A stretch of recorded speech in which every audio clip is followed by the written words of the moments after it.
Up with KREM begins now. We have other thousands of people in Spokane County who haven't been willing to get this vaccine. That's very discouraging, and it needs to change. Right now on Up with KREM, Governor Jay Inslee calls on those who don't have a COVID-19 vaccine to go ahead and get their shot. Kootenai Health's chief of staff is painting a grim picture after reporting the highest number of monthly COVID-19 deaths. Yeah, I never thought we would get to this point to where we had this many COVID patients in an ICU setting. We're going to take you outside. A little bit of cloud cover now filtering in as we start the day. We'll get rid of it, but more is on the way. Right now, Washington State is seeing a 25% surge in COVID-19 vaccinations, and that's according to a Department of Health official. Nearly 5 million Washington residents have received at least one dose. That's about 76% of the eligible population. Well, good morning and thanks for joining us on Up with KREM. I'm Channing Curtis. Glad to have you here with us. I'm Tim Pham. With the deadline looming, Washington leaders are addressing concerns about a worker exodus because of the vaccine mandate. Now, state employees have until Monday to get the one-dose Johnson & Johnson vaccine if they're not already vaccinated. And there is some concern that we could lose not only healthcare workers, but also first responders like police officers and firefighters if they choose not to get vaccinated. Washington State Health Secretary hopes people will look at the bigger picture. We hope that people recognize that we're in this profession also not just for ourselves, but it's also about mission work and also helping protect the very people that we are charged with helping and serving. He also says healthcare positions are extremely difficult to fill and retain right now and is urging everyone to get vaccinated. Meanwhile, Governor Inslee visited a hospital in Spokane to talk with healthcare workers about the pandemic. On Wednesday, he called on people who didn't have the COVID vaccine to get the shot. The governor says hospitals in eastern Washington are being pushed to the brink and that they're seeing a surge in COVID patients from Idaho, where the vaccination rate lags behind the rest of the Northwest. We have been good neighbors helping our friends in Idaho.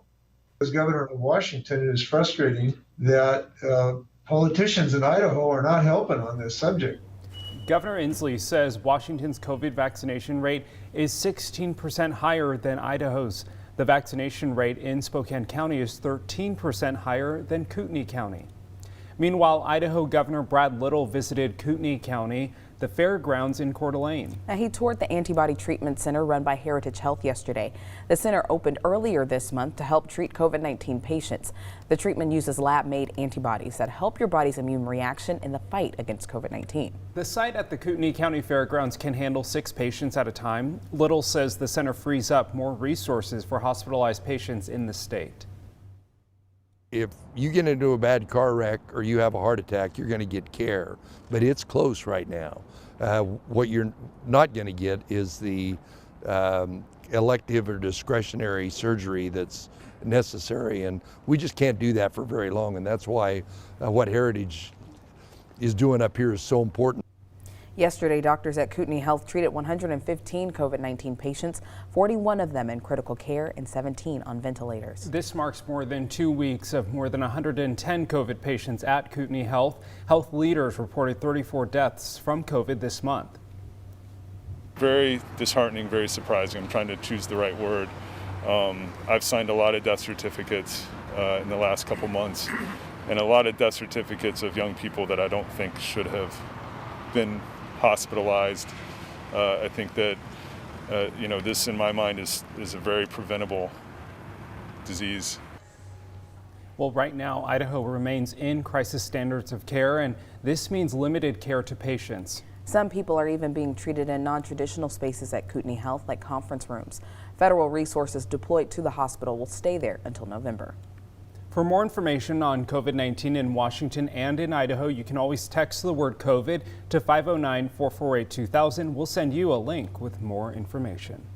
All right, let's get a look at the weather. It is 6:33 right now. The sun is slowly coming up. It's a beautiful pre-Friday and the last day of September. Last day of September, hard to believe. I know. Tomorrow, spooky things start. Spooky things. Spooky thing. I'm going to watch horror movies, get really scared. I'm going to come in looking all baggy-eyed, and it's going to be like, what happened? And I'm going to be like, well, I couldn't sleep because I thought Jason was waiting around the corner.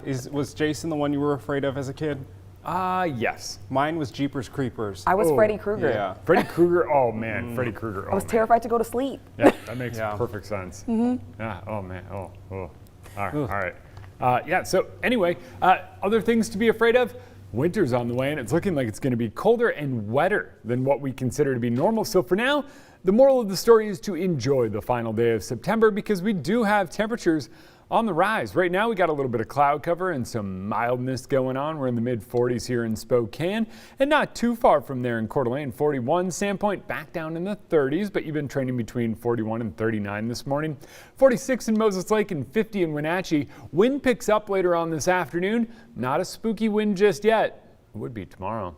We've got light and variable wind taking us into the morning, and by this afternoon, wind gusts up near 20 out of the south ahead of the front's arrival. That front will work its way into western Washington, then eventually central Washington and the inland northwest later on tonight. So here's how the rain goes. By this evening, it moves into central Washington. Don't think it's as heavy as what that suggests. By tonight, basically after the sun goes down, 9 p.m. to about 1 a.m. is our best shot at it here in Spokane, and then it eventually moves out. We've got a clear Friday morning, but it's likely we see a bit of patchy fog, and then things start to cloud back up. But don't worry, it's going to be a nice few days ahead. We go from the low 40s now to up near 70 degrees later on this afternoon. 6:35 now. It is time for your morning rush. More news in less time. There are more than 60 wildfires burning in the U.S. right now across 3 million acres. Washington Congresswoman Kim Schreier participated in a House subcommittee hearing yesterday to discuss how to better mitigate wildfire threats to communities. Schreier says the key is to focus on ways to make forests healthier. A recent report from the Washington Department of Natural Resources identified 3 million acres of forest lands just in our state alone in need of reforestation. Significant percentage of those acres are in my district in rural central Washington, including about 700,000 acres in the Okanagan-Wenatchee National Forest. And the towns here are... Congresswoman also said that mills could help improve the health of the trees. Looking ahead tomorrow, the post office is raising prices and slowing down some deliveries. About 30% of first-class mail-in packages could take up to 5 days to arrive instead of 2 or 3 days. Starting Sunday through Christmas, postage rates are going up anywhere from 25 cents to $5 per package. The changes are being made to cut the service's massive debt. The Spokane Indians partnered with No Lie Brewhouse for a fundraiser for the Spokane River and the Red Band Rally campaign last night. Red Band Rally beer bats were sold for $20. Money from the event will be used to preserve the healthy habitat within the Spokane River for Spokane's red band rainbow trout population. Indians Senior Vice President Otto Klein says the Indians will work with the community to decide the best ways to use the funds. It's all about building up the fund. Whether we do it with beer bats, whether we do it with jerseys, whether we do it with the hats, it doesn't matter. As much as money as we can raise for the Spokane River, it helps the entire community, and that's what we want. Over 200 people showed up to the event. The Indians are also holding an online auction which ends today. For more information on what's being auctioned off, you can head over to the Spokane Indians website. Well, the massive string of 20 KC-135s just made history at Fairchild. They performed the biggest minimum interval takeoff tactics in the base's history. So this is when a tanker or bomber aircraft takes off in 12 and 15-second intervals. Before taking off, they participate in what's called an elephant walk, and that's where they line up in a row like you just saw there. In total, 20 jets took off from the base on Wednesday.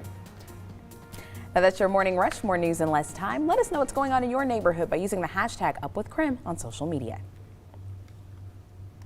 Well, the Mariners bringing hope to all fans this morning as the home team brings in another win. And coming up after the break, we're going to take you outside, talk another cold front, windy conditions and showers tonight, and warmer temperatures that move their way in just in time for the weekend.